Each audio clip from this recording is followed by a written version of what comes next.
Tapi Wah, kau masih main Twitter nggak? untuk mencari link usaha perjuangan usaha. Halo sahabat pengusaha muda. Ya, perkenalan saya Raihan. Di sini saya sebagai pembawa acara di acara Bidcast. Mungkin pertama-tama kita akan memperkenalkan itu apa itu Bidcast. Ya, Bidcast itu sebuah aktivitas kerja yang dilaksanakan oleh bidang Medcom. Mungkin di sini kita akan membahas tentang dunia bisnis lah ya. Sama pengalaman bisnis yang bakal diisi juga sama pemateri yang handal yang memang sudah berpengalaman lah di bidangnya masing-masing. Ya mungkin di sini kita sudah kedatangan seorang pemateri, bukan pemateri sih, mungkin ya lebih ke ya narasumber lah ya, narasumber.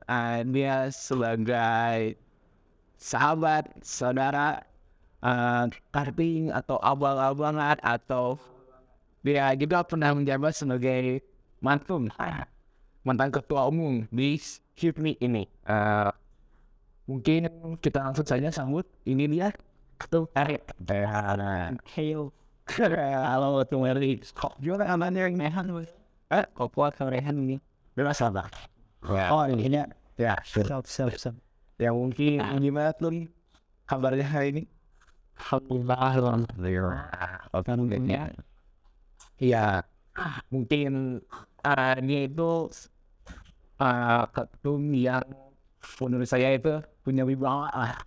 Cuman mungkin ya mungkin dari awal-awal tuh ngeliatnya tuh kok kayak kenceng-kenceng gitu lah. Tapi kalau udah seriusnya tuh wah, kok wibawanya tuh.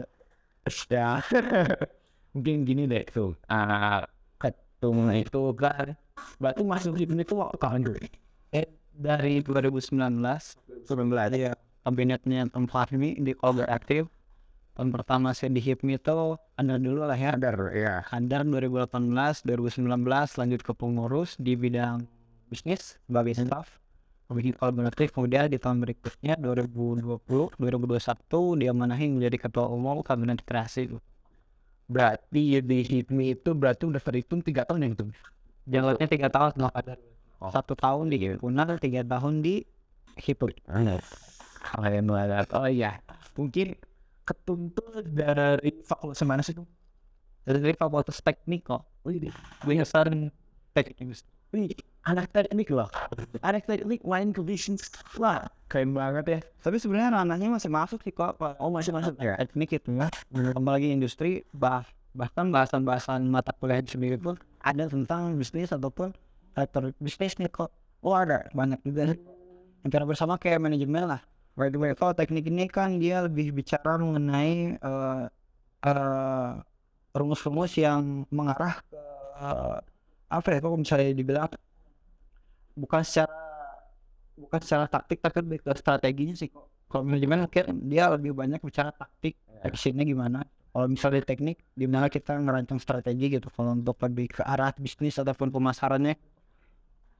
Oh iya, for your informasi juga ya, Nas. Jadi HIPMI itu didirikannya tuh hampir rata-ratanya yang pendirinya itu anak teknik semua. Jadi untuk anak teknik tuh udah ya bukan awal lagi lah untuk di HIPMI ini gitu. Jadi ya mungkin banyak juga gitu anak-anak teknik yang masuk di HIPMI Petawisba ini. Tapi makin kesini malah banyak anak manajemen kok. Di sini malah manajemen. Sesuai jalurnya ya. Kalau teknik itu kalau saya udah kredit saya ya paling terakhir kalau saya di kepengurusan gitu ya. Ada satu orang lagi waktu itu di kabinet kreasi juga dari Plano mungkin terakhir sana tahu kalau tekniknya di kepengurusan itu kan. Ya mungkin sekarang bukan. Berarti ini tuh HIPMI itu balikan apa ya? Himpunan manajemennya kedua lah ya mungkin ya.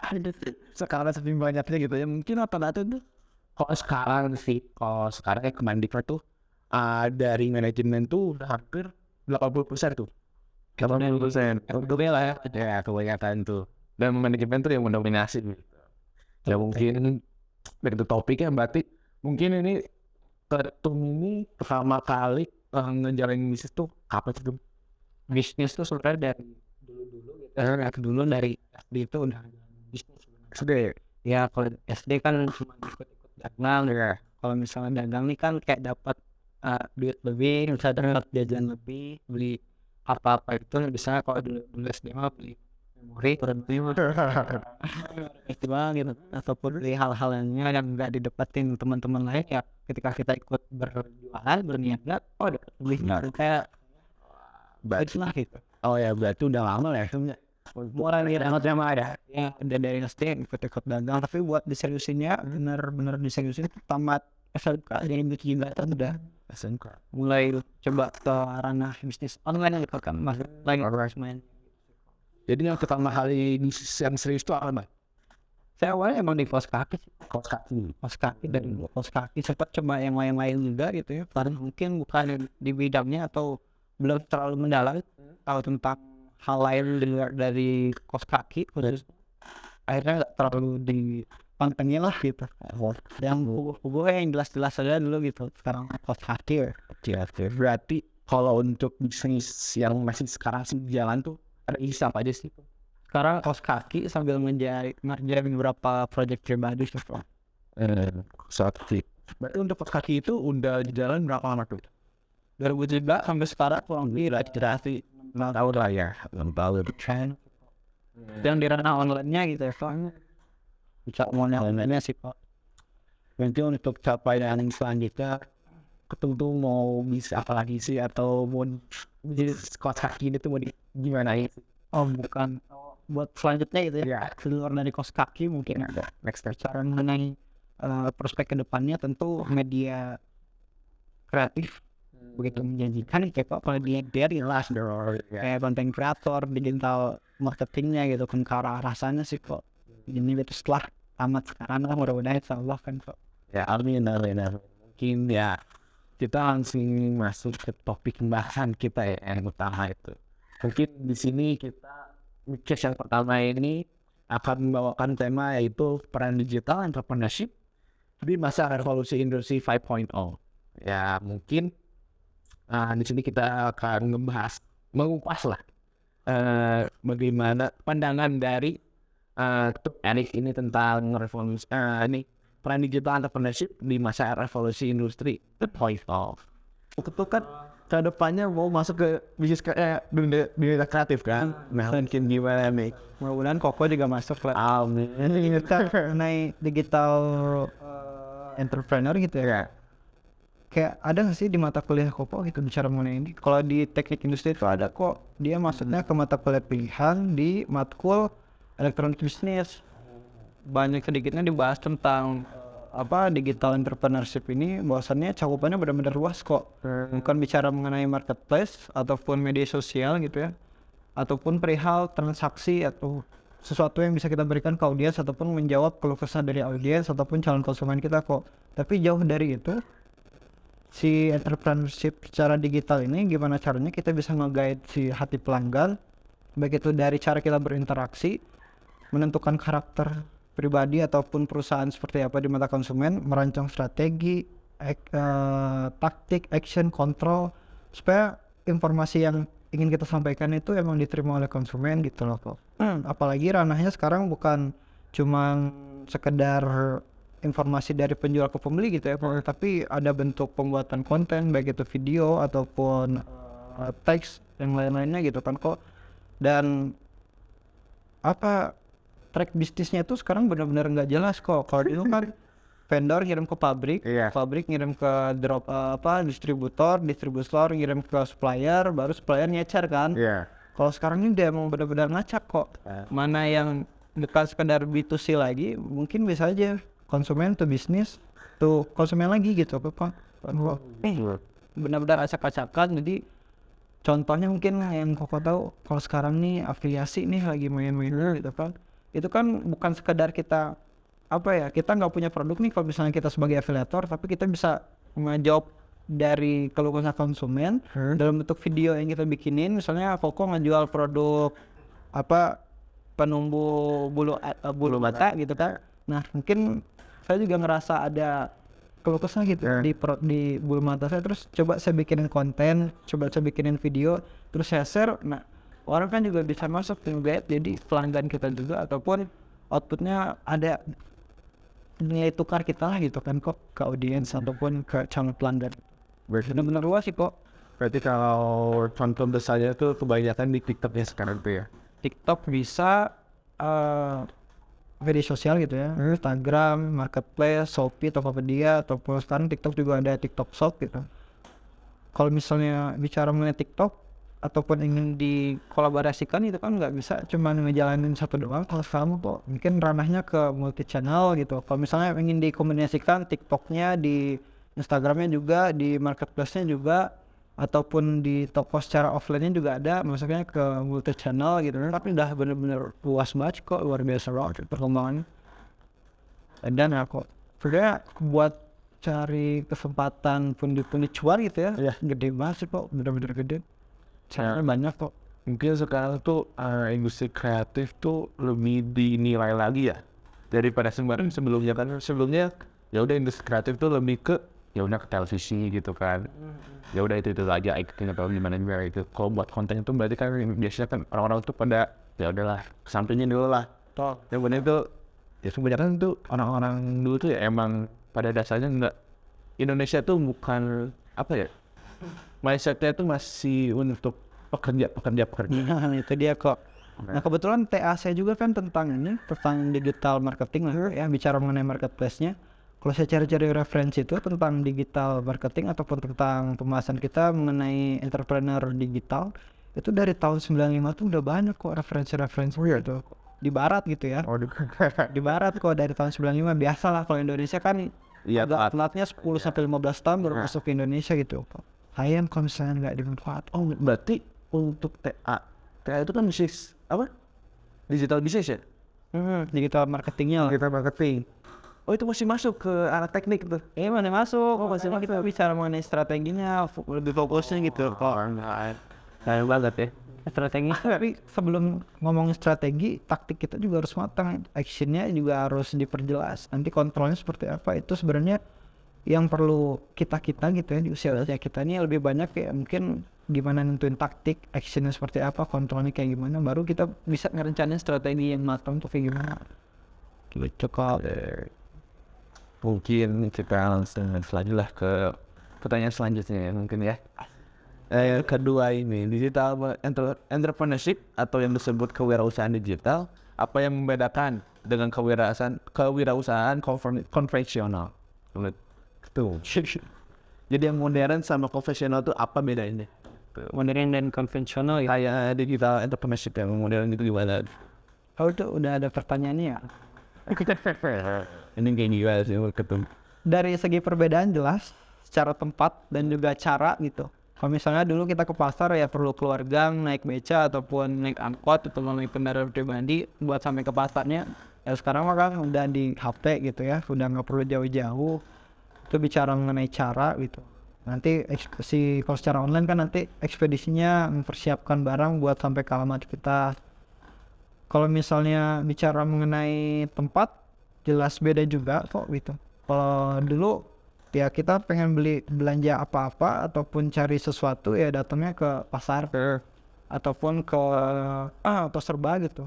Kalau sekarang ya lebih benar-benar banyak di HP sih kok. Kalau kita buka kalau misalnya cari apa-apa ya sekarang kan Shopee gitu atau dia TikTok Shop lah gitu lagi gitu ya. Ini bagi dua juga sebenarnya kok. Dua, jadi kadang kita nih lebih memandang marketplace dan juga media sosial sebagai konteks untuk penjual beli itu sama gitu. Padahal itu suatu hal benar-benar beda banget. Kalau misalnya kita belanja di marketplace ya sama halnya ketika kita pengen belanja ke pasar baru gitu kok. Orang kenal ataupun nggak kenal ketika udah datang ke pasar baru ya dia pengen cari produk misalnya baju ya dia bakal cari sesuatu sesuai dengan kebutuhan yang dicari. Tapi kalau misalnya di media sosial nih, kalau contoh offline-nya mungkin tukang kredit lah kok. Kan sih? Tukang kredit yang biasa ngajajalin produk-produknya ke ibu-ibu gitu ataupun ke rumah-rumah gitu kan. Nah, kalau itu kan dia semakin banyak kenal orang di lingkungan tertentu, semakin gede juga nih peluangnya gitu buat si produk tersebut bisa closing. Kalau media sosial lebih ke arah interaksinya, interaksi yang gimana caranya si audiens ini bisa kenal kita, baik itu dari keunikan diri kita sendiri ataupun keunikan dari perusahaan tertentu, supaya orang-orang tuh ujung-ujungnya follow si akun Instagram ataupun media sosial lainnya, baru dia nge-boost si produk-produknya gitu kok. Lebih kalau media sosial berarti arahnya lebih ke interaksi. Kalau marketplace emang buat bener-bener beli sih kok. Mungkin ada juga sih pertanyaan, mungkin kalau menurut kalian tuh kalau pandangan tuh nih, perlu gak sih adanya offline store? Gitu. Offline store tergantung kok. Kalau bisa ya kalau ada offline store lebih bagus itu dikombinasikan dengan saluran-saluran lainnya. Jadi maksudnya ke omni channel ya kok. Kita promo di Google juga lewat SEO ataupun kita promo di media sosial lewat Instagram ataupun TikTok. Kita promo juga di marketplace gitu, masang produk juga di marketplace. Nanti mungkin ujung-ujungnya bisa kita arahkan ke toko offline itu juga bisa. Kalau balik lagi kalau emang sumber dayanya mumpuni gitu kok. Tapi untuk saat ini nggak ada alasan ketika kita ingin bergerak usaha ataupun bergerak di dunia entrepreneur secara digital nih, apapun bisa digarap kok lewat HP ataupun kalau punya laptop buat ngedit video juga udah bisa banget sekarang. Berarti kalau untuk ini dari Ketum sendiri prefer punya offline store atau enggak nih? Prefer punya offline store karena gitu kan terserah deh mau offline store-nya dia ngelapak kaki lima. Ini mungkin dari kita sekarang agak gengsi atau ngerasa agak aneh gitu buka toko di jalan itu kan kayak ngerasain kalau buat anak-anak sekarang gitu. Ataupun kayak kalau syukur punya privilege buka toko sendiri ya gitu. Tapi balik lagi ke tadi kok, kalau pengen usaha atau bergerak di entrepreneur digital ini bisa kok sekarang lewat HP, afiliasi juga bisa.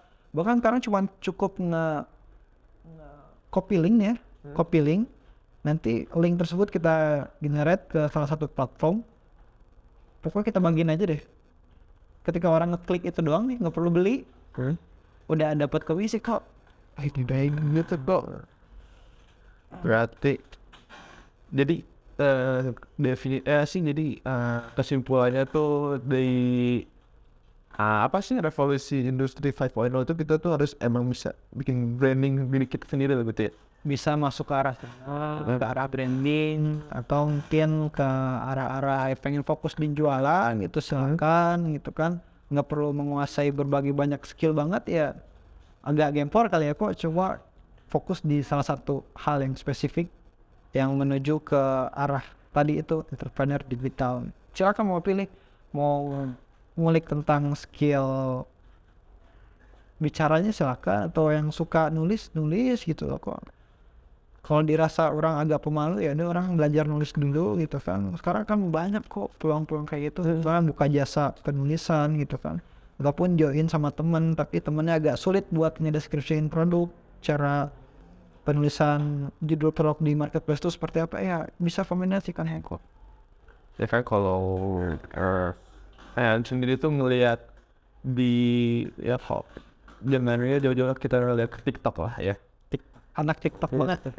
Gimana ya kan kalau gabut kan kita bukannya apalagi ngisain TikTok ya paling Instagram, WA, Twitter mah itu banget untuk mencari link bola, nonton bola aja. Iya, ya gitu kan. Kalau nggak ada siaran di TV kan kita nonton ya. Tapi kau masih main Twitter nggak? Twitter alhamdulillah kalau itu untuk nyari link ini udah susah, itu udah susah banget gitu. Kalau cari link bola itu udah susah banget, itu udah banyak yang blokir. Kalau di Twitter mah langsung di beranda paling apa saya bisa. Iya gitu ya kan, mungkin tapi hati-hati sih buka Twitter. ya untuk ini kayak kita contoh besarnya itu kan di TikTok ya. Jadi untuk di TikTok tuh kalau yang sendiri banyakan tuh dari orang-orang yang emang bukan dasarnya di bisnis gitu ya.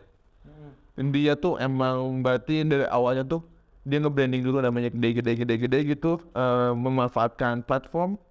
Terus sekarang mereka pada hampir semuanya tuh buka bisnis. Kalau contoh paling besarnya tuh ada Iben. Dia itu kan kalau dia sendiri sih ya kayaknya nggak tahu ya kalau untuk basic-basicnya kayak gimana. Mungkin dia ya berjalannya waktu mungkin dia udah brandnya udah besar. Sekarang dia kan buka restoran sambal bakar. Dan itu Dia konten kreator ya? dia dan konten kreatornya juga bukan emang di bidang bisnis gitu. Ya udah konten kreator biasa gitu ya. Dan tapi yang paling salutnya tuh dia dapat pendanaan sampai triliunan. Kalau nggak salah triliun atau MM-an gitu. Dari hasil Ini dari dia jualan gitu. Jadi dia jualan tuh dia tuh pokoknya sampai dia tuh di-invest sama salah satu perusahaan gitu, nggak tahu startup nggak tahu apa gitu. oke. Nah itu sampai MM-an sampai triliunan gitu. Mungkin itu sangat berpengaruh banget ya untuk di dunia digital ini kan. Betul sih, emang benar-benar ngaruh tuh karena mungkin salah satu contohnya mungkin Atta Halilintar juga ke sana gitu kan. Karena yang dilihat tuh data kok, data dari followersnya sendiri. Mungkin setelah beberapa tahun dia konten gitu ya, dia lebih ngelihat oh orang tuh banyak yang interaksi dari kalangan usia dari 18 sampai 24. Mungkin kan ada grafiknya yang bisa dilihat.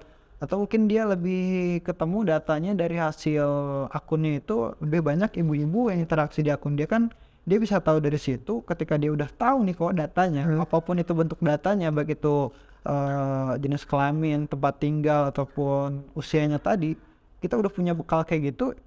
Wih itu ladang duit juga kok, ladang emas lah kok buat digarap ke arah bisnis yang emang udah jelas datanya, jelas orangnya, dia tinggal sodorin produk kok laku benar tuh kok kalau udah berpikir ke arah sana gitu loh kok ya, karena dia tahu datanya tuh kok. Berarti intinya tuh memanfaatkan peluang sebaik mungkin lah ya. Iya, silahkan fokus dulu ke satu hal gitu ketimbang kita generalis gitu ya, konten digarap, jualan digarap, kadang kita kan semua dicoba pengen dikerjain cuman semata-mata apa ya, kayak udah iseng-iseng ataupun sampingan. Nah jangan sampai kayak gitu kok, tapi benar-benar udah pengen fokus di marketplace lah. Biasanya kalau kita udah fokus ke satu jalur, yang lain-lainnya juga mau nggak mau tetap kita pelajari, kayak bikin videonya kayak gimana, tulis teksnya kayak gimana, terus foto produk yang baik kayak gimana. Ketika kita fokus di satu jalan dulu sih kok. Oke, berarti ya peluang tuh banyak banget ya. Peluang tuh untuk mulai bisnis tuh ya. Emang sih kalau kita ngobrol-ngobrol gini kayak enak gitu ya. Peluang banyak cari gitu. Coba kalau ketika dieksekusi kan kita mikir panjang juga. Kadang kita berpikir hasil terlebih dahulu kan. Kayak Nah, mungkin menurut Ketum nih, bagaimana potensi digital entrepreneurship bagi wirausaha? peluangnya itu 50-50 sebenarnya. Karena satu sisi setiap 1 tahun terjadi penumbuhan 1 juta UKM di Indonesia sendiri gitu kan. Tapi kalau dilihat dari segi opportunity-nya kok banyak yang bisa kita garap, bukan bicara mengenai pesaingnya doang tadi gitu kan. Tapi mungkin dari banyak pesaing yang baru-baru masuk ranah digital UKM ataupun ranah penjualan secara digital, kan banyak juga yang belum tahu caranya gitu, ataupun selak beluk dari digitalnya seperti apa, itu bisa kita manfaatkan juga sebagai solusi lah gitu kan, kita sebagai mahasiswa ini. Iya. Ada UKM kan, Agent of change ya. agent of change. Ya betul. Ya, mungkin menurut Tom Eric nih, bisnis apa yang menurut Tom Eric tuh yang cocok banget untuk di digital entrepreneurship ini? Ataukah semua bisnis itu cocok untuk di digital entrepreneurship ini? Nah itu kan balik lagi ke masing-masing background kita kok. Kalau ditanya apa yang cocok ya buat saya sendiri kaos kaki. Kalau misalnya buat Koko mungkin beda-beda lagi gitu kan, kok bisa aja ke ranah hal-hal lain ataupun bicara mengenai lebih spesifiknya ke arah media kreatifnya mungkin kan kok. Tapi selagi kita ada arah pergerakan yang jelas, mau itu bergerak di kreatornya kah gitu ataupun ke arah penjualannya langsung kah, silakan digarap gitu, tinggal digarap aja. Dan kalau bicara mengenai peluang ke depannya ini mungkin lebih banyak saya rasa di arah kreator digital ya kok. Bicara mengenai perkontenan gitu ataupun ke arah agensinya tadi gitu kok, banyak juga pertumbuhan UKM sampai 1 juta setahun itu kan bisa juga dieksekusi, kita cari salahnya di mana, mereka nggak bisa di mana, langsung kita bantu dulu lah sekiranya gitu ya dari berbagai keluh kesah orang-orang ini, baru kita bicara mengenai cuannya. Kalau misalnya pokok kan lebih ke arah cuan gitu. Oke, berarti mungkin semua lini bisnis itu bisa untuk di digital entrepreneurship gitu. Bisa, tapi tentunya nggak semua bisa dibarengin gitu kok. Misalnya Mikael, Mikael masa dimasukin ke Shopee gitu kan, ya pas juga mungkin bisa dioptimasi lewat beberapa tools lainnya ataupun beberapa Bagi website. platform gitu kan, Iya. atau lewat website, lewat SEO gitu kan, atau pengen fokus di tadi misalnya Shopee jalan, Tokopedia jalan, terus di TikTok juga jalan, maksudnya ke multi channel. Berarti banyak kok macam-macamnya, ada multi channel, ada omni channel juga kok, banyak buat chopper barunya tuh kok. Begitu panjang sih kok kalau kayak ngejelasin. Ya mungkin kalau untuk dijelasin lebih ini lagi ya, mungkin durasinya panjang banget ya. Pengen jelas lagi nanti pas sidang saja pada. Jangan dong gitu. Jangan gitu. Ya mungkin berarti sekarang fokusnya dari Erik itu apa sih sebenarnya? Fokusnya sekarang dari skripsi sih. Beban mental yang kerasa banget sekarang ini, mulai dipertanyakan gitu. Kemudian ya tetap jalan di bisnis kok. Berarti mau dilebarin gitu atau Dia tentunya ke arah gerak yang lain, bukan cuma di fashion doang, tapi kita lihat ke depannya juga arah kreator digital nih banyak banget prospeknya. Mungkin dari datanya nanti bisa kita cari, bisa kita ambil, bisa ke arah yang lain selain dari kaos kaki, pengen kayak gitu kok. Oke, berarti mungkin ya, wah banyak banget ya wawasannya dari ketum Erik ini. Itu masih ini sih, kok belum lah kok. Masih banyak kok lah aja. Nah, secara itu kalau kan praktiknya juga. Ya gitulah ya, anak mahasiswa lah ya. Ya mungkin ya banyak banget wawasan yang bisa kita ambil dari ketum Erik ini. Ya mungkin ya kan bisa kita tadi dapatkan itu mungkin ya dari teknik itu berarti fokusnya ya bukan ya ke mesin atau ke besi atau ke apapun gitu, berarti dari itu masih bisa masuk. Malah ada juga mata kuliahnya tentang bisnis ini gitu, dan ketum juga ngambil TA-nya itu digital marketing ya tuh. Yang digital marketing sih. Kan yang kalau orang-orang awam itu kan wah gak nyambung banget nih ya gitu. Gak nyambung banget gitu ya untuk apa namanya nih? Ya untuk TA sama jurusannya gitu ya mungkin. Ya mungkin untuk pertemuan kali ini sih cukup sekian sih tuh ya. Sekian aja nih. Ya mungkin ya terima kasih tuh atas wawasannya, atas dedikasi waktu untuk ngobrol gitu ya tuh ya. Insya kok. Mungkin ketemu di lain waktu ya tuh ya. Mungkin kita bisa ngobrol juga di belakangnya tuh ya, saat gitu ya tuh ya. Sakobat. Ya mungkin di intinya itu untuk di peran digital entrepreneurship di masa revolusi industri ini, kita mungkin harus ngebuat branding kita tuh yang baik banget gitu, dan kita juga harus memanfaatkan branding itu menjadi peluang usaha gitu untuk kita gitu. Dan untuk bisnis itu hampir semua bisnis itu bisa aja untuk dimasukkan ke digital marketing atau digital entrepreneurship gitu lah. Ya mungkin cukup sekian dari saya, Raihan, memundurkan diri. Salam pengusaha, pejuang pengusaha. Asing.